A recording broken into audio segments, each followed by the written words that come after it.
My name is Ellen Blalock. I am a narrative artist and documentarian. And I think I always called myself an artist ever since I was a little girl. But just to give you a little bit of background on me, well, first of all, I went to a magnet art school in which you had to have a portfolio to get in. And then from there, I went to Tyler College of Art, which is a part of Temple University. And then I did my graduate work at Syracuse University in basically art and media studies, which was photography and a little bit of film at the time. So then, since I had the photographic skills, I went on to become a photojournalist at the Post-Standard, and then later on I became a multimedia journalist, which basically I was doing video as well as photography, but more so video towards the end of my tenure there. As a videographer at the Post-Standard or Syracuse.com, there's lots of projects that I took. I think that video might be one of my favorite mediums. A lot of people might know me for photography and quilting, but the truth be told is video is my favorite. When I was there towards the end of working at the paper, I started working on telling stories of families. I would pick a family, like the Breland family, or the Walsh family, or the Palace family. I would find a member of that family to give me stories of the stories from their childhood, stories about their parents, their siblings, their aunts and uncles, and I would actually write the story myself, and I would use photographs to help tell that story. So basically, it ended up being a photo album in the newspaper and on Syracuse.com. One family I did was the Breland family.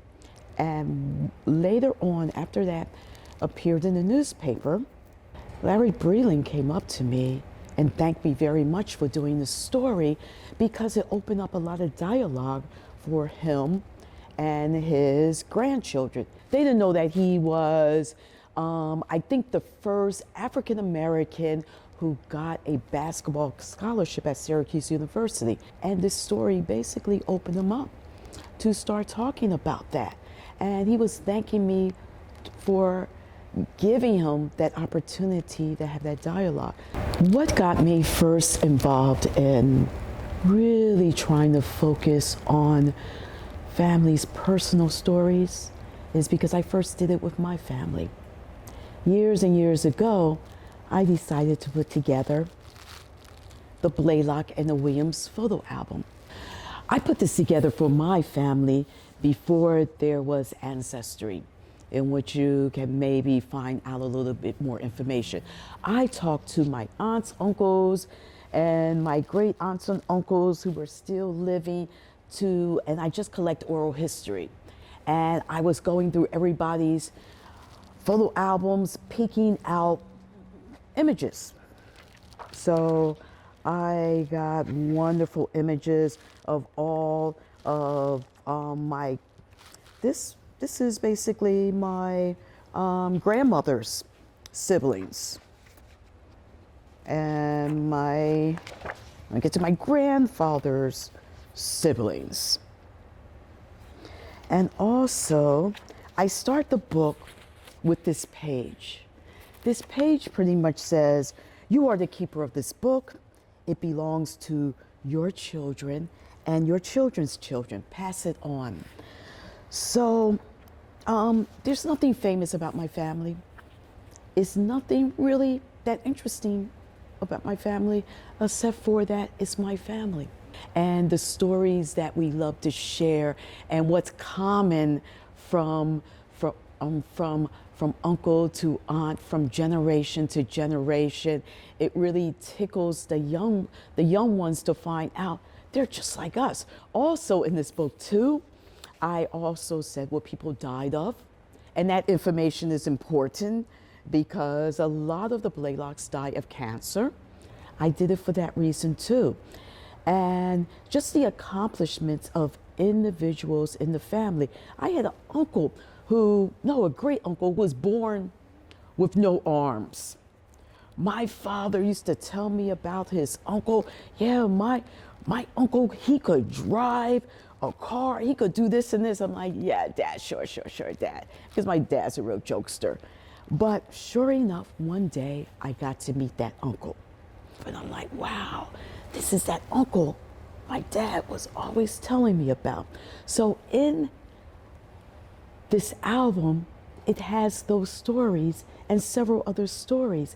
And I was thinking, it would be wonderful if I started doing that with other people too. A friend of mine saw this book, the family album, and she was excited about it. And she says, Ellen, and she was a curator at the Community Folk Art Center in Syracuse. She says, Ellen, why don't we blow up all these pages really large and mount them on the wall and have an exhibition? And I said to her, are you telling me that you want to give me a solo show? She says, yes. I said, why don't I do quilts instead? Because this book is the art project. This is it. Blowing up the pages would kind of distort what I really want to do with this. So why don't we make quilts instead? And she says, Ellen, well, do you know how to sew? And I'm like, yes, of course I know how to sew. I can pretty much make anything. But have you ever quilted? I'm like, well, no, but I can make a quilt. If I know how to sew, I can make clothing. And that was the beginning of when I started quilting. It was to raise an exhibition. And what I wanted to do quilts on were the family stories. So that was a little bit more than 20 years ago.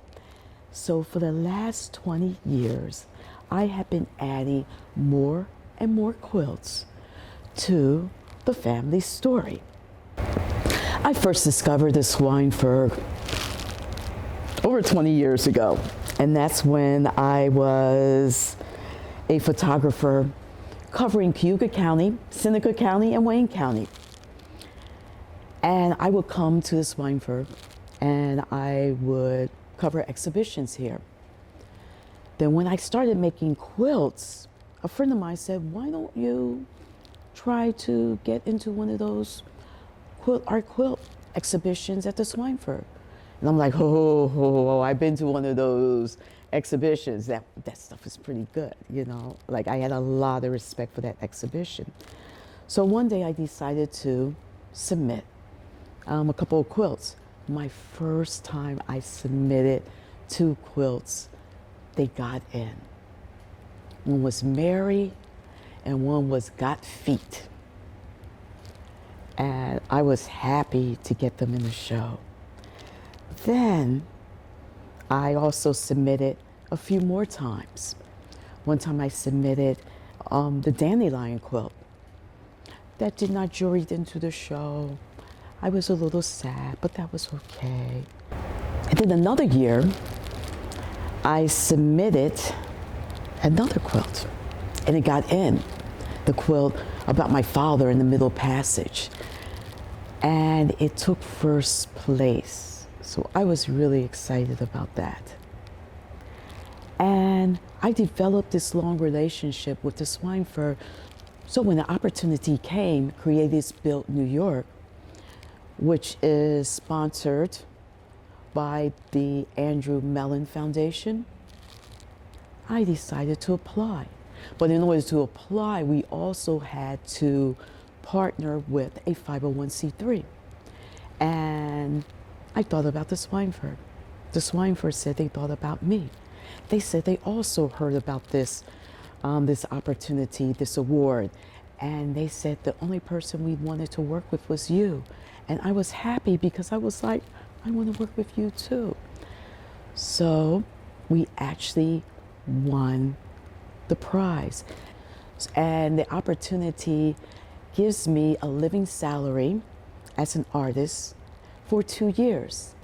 The Schweinfurth, they gave me a studio, which I'm very glad about. And in the studio, I have a lot of work to do for the next 2 years. I am glad I'm being given this opportunity to basically focus on my art and things that I am really interested in. One thing I'm really looking forward to is developing an art practice that is sustainable. I am a full-time artist now.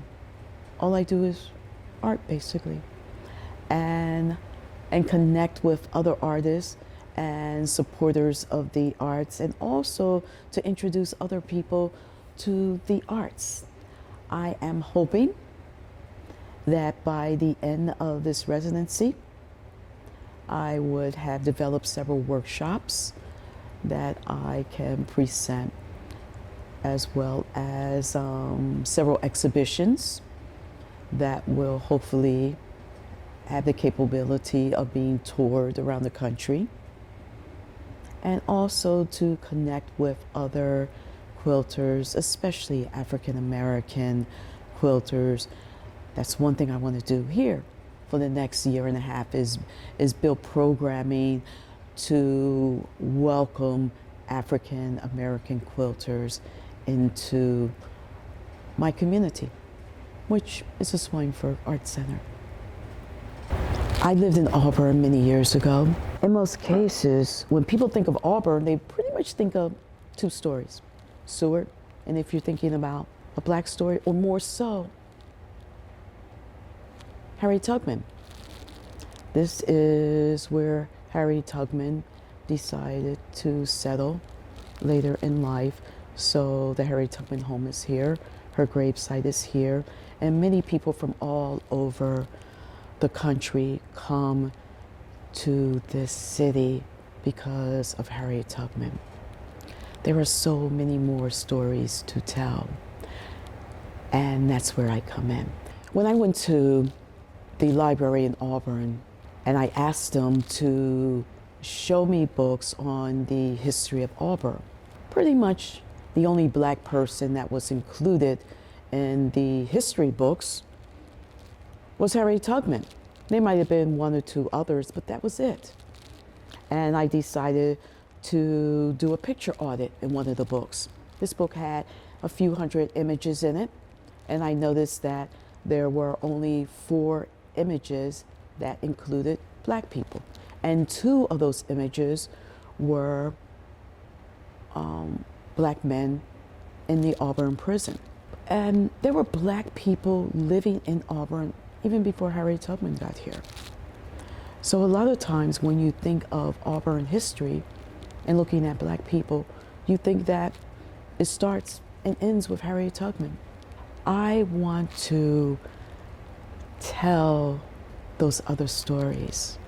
So I have been connecting with a lot of African American people who go back several generations. And when I start talking to them, they tell me, yes, my grandfather's still alive. He can tell you stories. He could tell you some stories about Harriet Tubman. And I said, no, I want to hear your stories. I want to hear your family stories. And they're like, really? But we really don't have anything famous to say. I'm like, I want to hear your stories. That's what I want to include. That's what I'm interested in.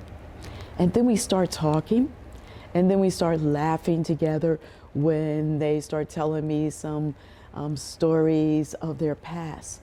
Those are the stories I want to hear. Those are the stories I find very interesting. I'm not sure how many families I'm going to interview. I'm also going to interview children as well. By the end of my residency at the Schweinfurth, it should be completed. Yes.